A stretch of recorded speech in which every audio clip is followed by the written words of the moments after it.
Olá pessoal, sejam muito bem-vindos à nossa aula de filosofia. Estamos começando uma nova etapa do conhecimento.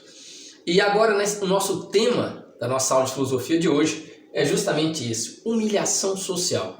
Um tema tão importante para o pensamento filosófico.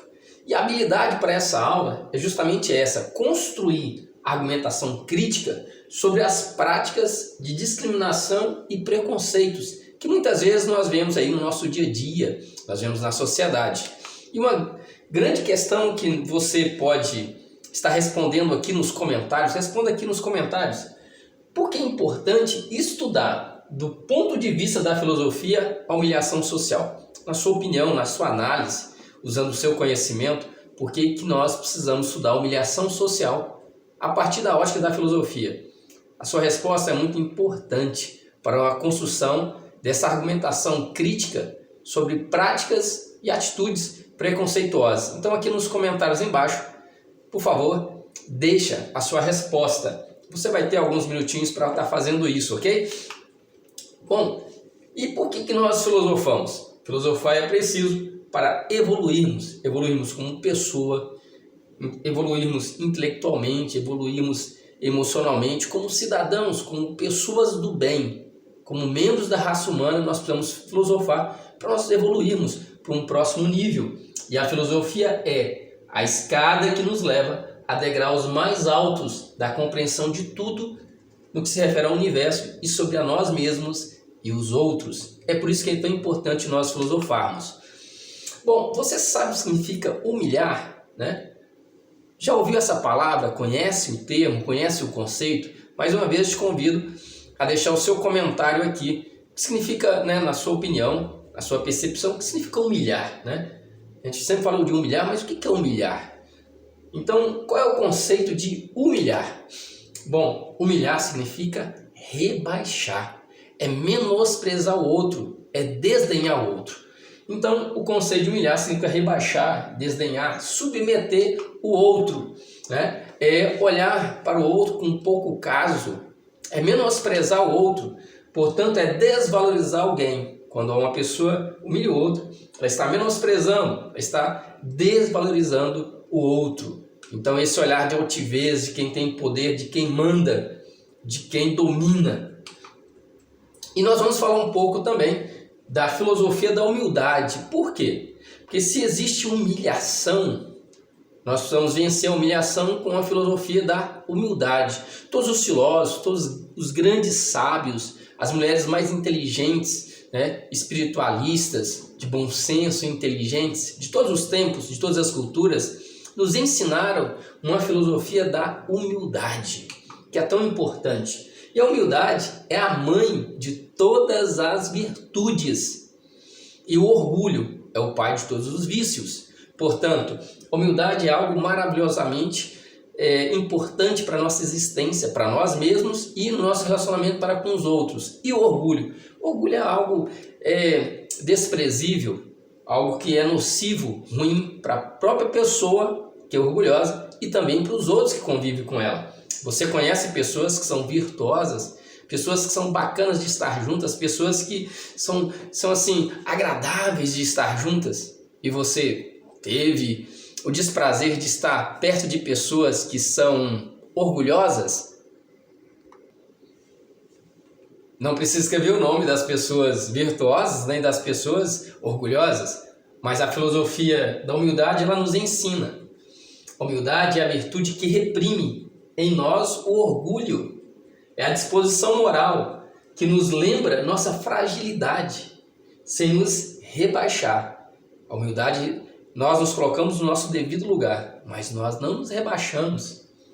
É a tendência de nosso coração e de nosso espírito para combater nossos sentimentos de vaidade.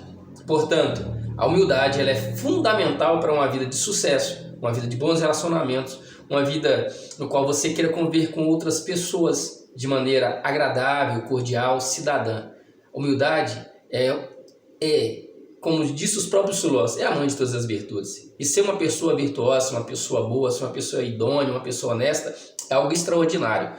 E nós vemos nessas duas imagens, né, os homens mais ricos do mundo, né, E nós temos aqui o Bill Gates na fila para comprar hambúrguer. Então, são pessoas extremamente ricas e como a própria imagem diz, né? O objetivo é ser rico, não aparecer, né? Não parecer rico.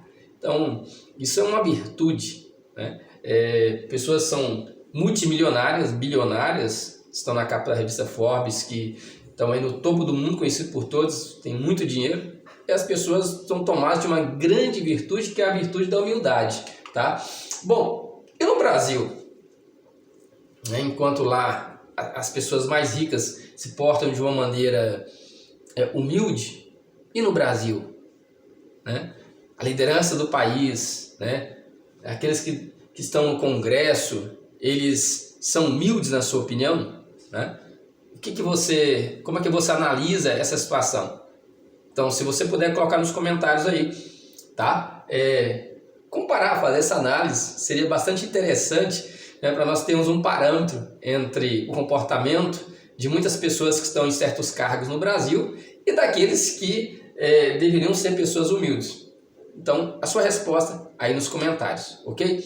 Bom, eu quero comentar com você sobre muitos filósofos que falaram sobre a importância da humildade. O primeiro deles é Agostinho de Hipona, um filósofo que nasceu na África em 354 e veio a falecer em 430, também conhecido como Santo Agostinho. Santo Agostinho, o Agostinho de Hipona, ele diz que a humildade é uma virtude racional.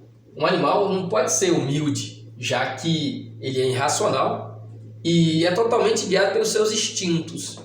Portanto, seres humanos que são racionais devem agir com humildade, porque a humildade os faz humildes, né? A racionalidade os faz humildes. Portanto, Agostinho vai defender, né, essa questão da humildade como algo precioso para nós como seres racionais. Um outro pensador, Paulo de Tarso, foi um filósofo judeu que nasceu no século V, né, e veio a falecer em 67 depois de Cristo. Paulo de Tarso, ele escreveu o seguinte: ninguém tenha de si mesmo um conceito mais elevado do que deve ter, mas ao contrário, tenha um conceito equilibrado. Ou seja, você não pode, né, ser tão altivo, tão cheio de si, mas também você não pode ser uma pessoa totalmente fechada sobre si mesmo. A harmonia, o equilíbrio, aquilo que Aristóteles disse, né? A virtude está no meio, nós precisamos ser equilibrados, né? Há pessoas que se acham demais e há pessoas que se acham de menos. Você precisa se valorizar como pessoa, isso é importante, valorizar suas ideias, mas respeitar as ideias dos outros. Um outro filósofo, Bento de Núzia, também conhecido como São Bento, né? Um filósofo italiano, nasceu em 480 e faleceu em 447. Ele que foi o fundador dos mosteiros, né? E Bento de Núzia dizia o seguinte: a paciência e a calma, por exemplo, são as qualidades dos grandes homens, são virtudes filhas da humildade, mas geralmente confundidas com fraqueza e covardia. O que é interessante que a humildade nos ensina a ser pacientes e pessoas calmas, né? O grande sábio, né? A mulher virtuosa, o homem virtuoso é aquele que consegue se equilibrar, é aquele que consegue, diante da tempestade da vida, das adversidades da vida, se manter sereno, se manter calmo. Você já conquistou esse nível existencial, filosófico, de ser uma pessoa paciente no meio das tempestades da vida, no meio dos problemas da vida? Há uma tempestade lá fora e aqui dentro você está calmo, você está sereno. Um outro filósofo que traz a importância da humildade é o filósofo Immanuel Kant, que nasceu na Alemanha em 1724 e morreu em 1804. E vocês vão ver algumas pesquisas como Prússia, eu já coloquei direto a Alemanha. Tá? O que o Kant vai falar sobre humildade? Kant vai dizer que a humildade é a virtude central da vida. Existem muitas virtudes como a coragem, a paciência, a calma, a honestidade, mas para Kant a humildade é a virtude mais importante da vida. Um filósofo chamado Confúcio, filósofo chinês, ele nasceu em 551 e faleceu em 479 a.C. O Confúcio, na sua filosofia, ele vai dizer que a humildade é a única base sólida de todas as virtudes, concordando com Kant e concordando com os outros filósofos também. Portanto, para Confúcio, a base, né, de todas as virtudes, de todo comportamento correto, bom para você e para os outros, é a humildade. E nós temos uma teóloga, uma filósofa alemã, chamada Edith Stein. Ela nasceu em 1891 e faleceu em 1942, uma filósofa alemã. E Edith Stein vai dizer que tudo depende do amor, pois no fim é segundo o amor que seremos julgados. Portanto, a nossa vida, o nosso legado para esse mundo e aquilo que nós fazemos no tempo ecoa na eternidade. Portanto, a métrica para nós sermos julgados tem que ser o amor, o respeito para com o outro, o tratamento cordial, né? Tratar o outro como semelhante, como membro da raça humana, digno de direito, de respeito. Essa é a filosofia, né, de Edith Stein. Um filósofo brasileiro, Luiz Felipe Pondé, nasceu em 1959, é vivo, é um filósofo contemporâneo da nossa época, dos nossos dias, professor da FAAP, da PUC de São Paulo. Luiz Felipe Pondé, ele vai dizer que a humildade é reconhecer que você, que eu, nós não somos causa de nós mesmos. E é reconhecer, humildade é reconhecer a sua pequenez e a sua insuficiência. Isso é humildade. Nós não somos causa de nós mesmos. Nós não somos autossuficientes, nós não somos uma ilha. A humildade nos possibilita reconhecer que nós somos pequenos, que nós somos insuficientes, que nós dependemos do outro. Então, a partir do relacionamento do outro, eu vou construir a minha identidade, eu vou construir o meu ser. Eu trouxe também, né, a figura de Jesus Cristo, que nasceu na Judéia, e algo que Jesus, né, nos mostra em todos os evangelhos, em toda a escritura sagrada, é que a pessoa tem que ser uma pessoa humilde, né? E humildade é de dentro para fora, e não simplesmente aquilo que mostramos exteriormente, vem da nossa história, de quem realmente nós somos.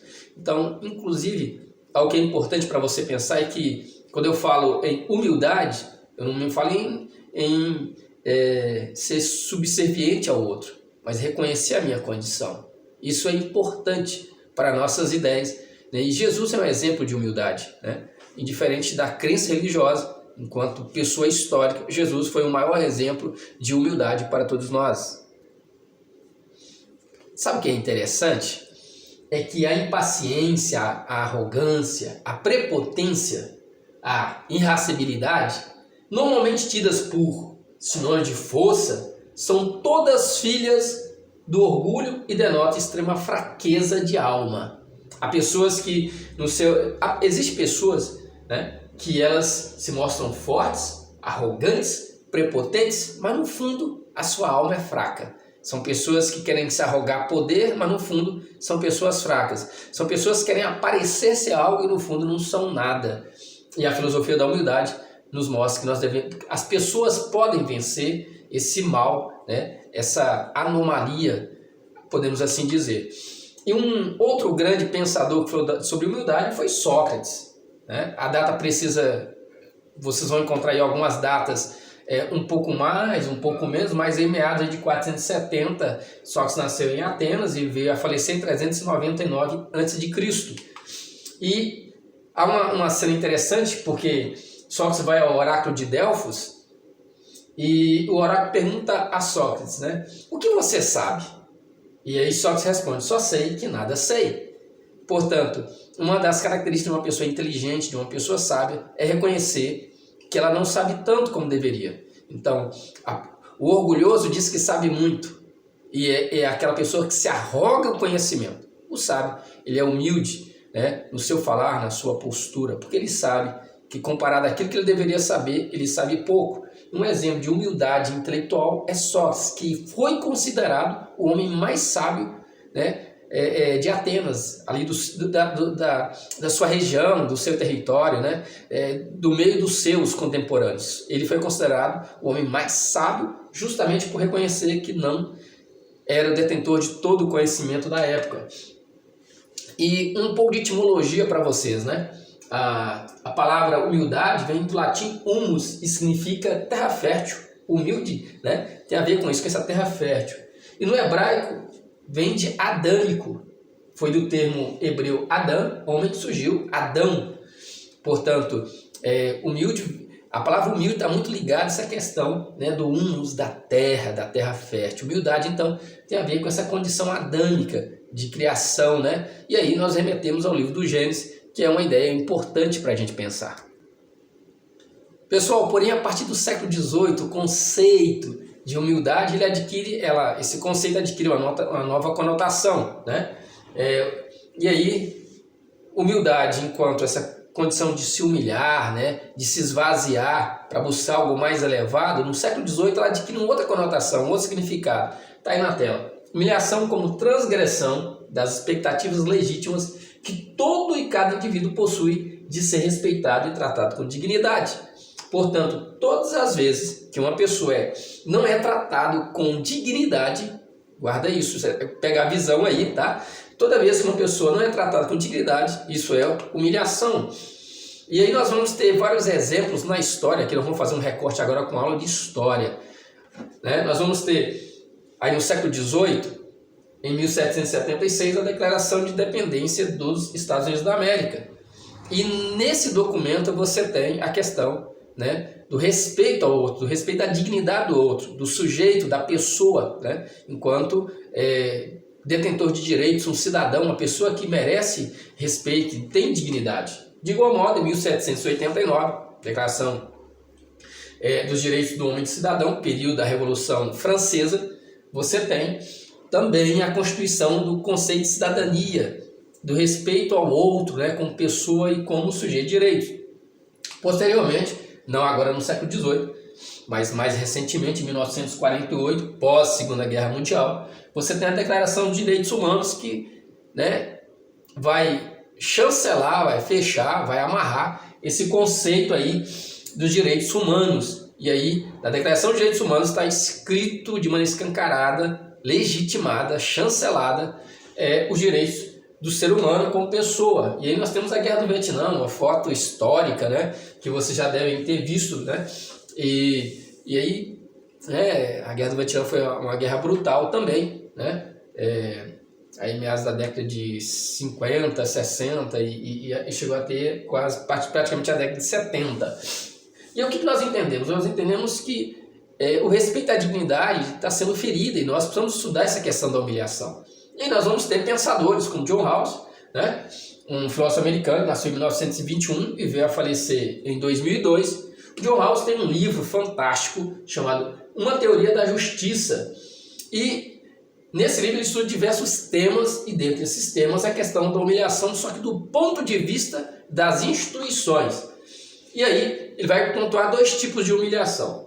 A humilhação do cidadão, quando sua cidadania e suas liberdades fundamentais se veem diminuídas. Esse é o primeiro tipo de humilhação que John Rawls coloca. Então nós temos aqui no Brasil, aconteceu durante a pandemia, pessoas que estavam orando, né, rezando nas ruas. E tinha pessoas que não gostaram disso. Pessoas que disseram que isso não era importante e desdenharam, né? E eu coloquei uma outra foto do lado, né, dentro da cultura muçulmana. Eles, né, orando aí dentro da sua tradição religiosa, e eles não são recriminados. O que é interessante é que você, de cultura para cultura, você vê o tratamento de humilhação, né, isso aí muito, muito latente na sociedade. Então, o Brasil e outros países do mundo que acontece a mesma coisa, e o tratamento, né, despendido a um é diferente do outro. Então, respeitar a religião do outro, respeitar aquele que tem um culto religioso, né? Aquele que pratica uma crença religiosa, aquele que acredita em Deus, o ser transcendente, Deus como Criador, né? Você precisa respeitar isso. Isso faz parte do respeito, né, dentro dessa filosofia para você chegar num nível mais elevado. E John Rawls também vai colocar um segundo tipo, né, de humilhação, que é a humilhação socioeconômica, quando um status supostamente inferior, né, ou desfavorecido são publicamente lembrados de forma obrigatória e frequente. E aqui nós vemos no Brasil, principalmente no estado de São Paulo, né, muitas pessoas nos pontos, né, nos semáforos pedindo, mendigando, e não eram pessoas que estavam fazendo isso por pilantragem, não, mas talvez porque ficaram desempregados, porque estão passando necessidade. Nós vimos isso, né, vemos na nossa cidade também pessoas com cartazes. E aí essa questão da humilhação social, né? A gente vê isso muito forte no nosso país, no nosso estado de São Paulo, né? Pessoas mendigando pão para sobreviver. Aí Tudo bem que o John Rawls falou que as instituições humilham, né? As instituições humilham. Isso é fato. Agora, somente as instituições podem praticar humilhação? Há apenas 2 tipos de humilhação? Responde no comentário. A gente só vê humilhação a nível de instituição, de governantes? Ou nós também podemos ver humilhação no nível particular, entre pessoas? Seu comentário, põe aqui, se você tem uma resposta para contribuir com essa questão filosófica. Bom, nós temos um outro pensador, um outro filósofo, o Avishai Margalit, tá? Ele nasceu em Jerusalém em 1939, ele está vivo até os dias de hoje, um filósofo contemporâneo, e ele vai falar o seguinte: o que é humilhação para ele? Humilhação é qualquer atitude ou condição que construa bom motivo para que uma pessoa considere que seu autorrespeito, o que é isso? Respeito à própria comunidade, foi injuriado. Tá? Então, toda vez, tá, que uma atitude te coloca numa situação injuriosa, isso é humilhação. Tá? E o Avishai Margalit ele vai dizer o seguinte: humilhado é toda e qualquer pessoa que seja tratada como se não fosse humana. Guarda isso aí, tá? Então, nós temos algumas imagens de pessoas que não são tratadas como humanas, são relegadas, são os excluídos, os marginalizados da sociedade, tá? Em várias situações diferentes, mas aí são os humilhados da sociedade. E o Margalit vai dizer que existem 3 condições nos quais uma pessoa é humilhada. A primeira é quando ela é um objeto, ela é tratada como um objeto, como uma máquina ou como um animal não humano. Até porque, lembrando, nós somos animais, mas animais racionais. O que ele vai dizer é que quando o ser humano é tratado como objeto ou como máquina, ou não é tratado como ser humano, tá? Isso é uma condição de humilhação. E está um caso da escravidão que aconteceu ao redor do mundo, né? E depois, quando o indivíduo, segundo a maneira que a pessoa é humilhada, é quando o indivíduo não livre é tratado como submisso ou tratado como subhumano. E uma terceira forma de humilhação é quando o indivíduo cuja participação em grupos sociais ou políticos sejam considerados ilegítimos. E em sociologia você tem os outsiders e os estabelecidos, né? E aí nós temos eu trouxe 2 figuras icônicas, né? 2 figuras fantásticas, extraordinárias da história, que é Nelson Mandela, né? Sul-africano, e o pastor batista Martin Luther King, que ambos lutaram contra a segregação em seus países e no mundo, né? Defendendo o respeito, a mutualidade, a cordialidade, a empatia das pessoas umas para com as outras. E o Margalit ele vai escrever esse livro, A Sociedade Decente, né? Um livro recomendado para vocês. E aí vem a questão, né? Por que as pessoas devem ser respeitadas? Põe no seu comentário por que as pessoas devem ser respeitadas, na sua opinião. Por que as pessoas devem ser respeitadas? E ele vai colocar 3 grandes razões. Primeira razão positiva, que Kant ensinava, né, dizendo que existiriam certas características ou propriedades que deveriam ser universalmente preservadas. Ele vai dizer que não é só isso não. Tá? E a segunda seria a razão cética. Né? O respeito representaria uma expectativa de comportamento almejado, ou seja, pessoas educadas tratam os outros educadamente. Mas o Margalit também vai dizer que não é só isso não. Ele vai pegar a razão negativa mesmo. Tá? É o terceiro motivo. Né? Ele vai dizer a razão negativa toda forma de crueldade, injúria e sofrimento socialmente desnecessário deveriam ser evitada, pois impediria os indivíduos de exercerem sua liberdade. Portanto, por que a pessoa deve ser respeitada? Por conta da razão negativa. O simples fato de gerar crueldade, injúria e sofrimento a uma pessoa é motivo suficiente para aquela situação, né, ser abolida, abominada, né, excluída do tratamento da existência. Tá? Então, é algo que gere crueldade, injúria e sofrimento a qualquer pessoa, tá? Tem que ser uma prática, e é isso que nós estamos estudando na aula, práticas e atitudes, né, que são abomináveis. E a humilhação é uma prática abominável. Tá? Então nós temos aí os campos de concentração nazista, nós temos a agressão às mulheres, por isso que existe Lei Maria da Penha. Tá? Então é um ato terrível. E nós temos também o ECA, Estado da Criança e Adolescente, no qual as crianças têm que ser respeitadas e têm que ser bem cuidadas. E nós temos a questão do idoso também, tá? O Estatuto do Idoso, que nós vamos estudar mais posteriormente. Bom, a humilhação social não é somente a humilhação pública, aquilo que é visto. A humilhação social pode ser velada, dissimulada e camuflada, que muitas vezes existe humilhação sim com esse viés.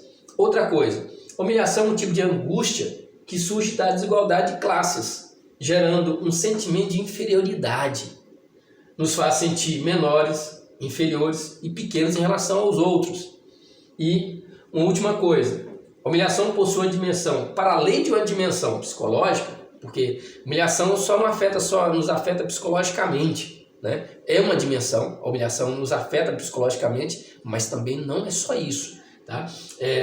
Ela atinge diversos aspectos das diferenças existentes, como de etnia, de classe social, de idade e de deficiência. Inclusive existe preconceito em relação a velho, existe preconceito em relação à mulher, preconceito em relação àquele que tem uma crença religiosa, né? Então existe preconceitos e humilhação de várias maneiras, ok?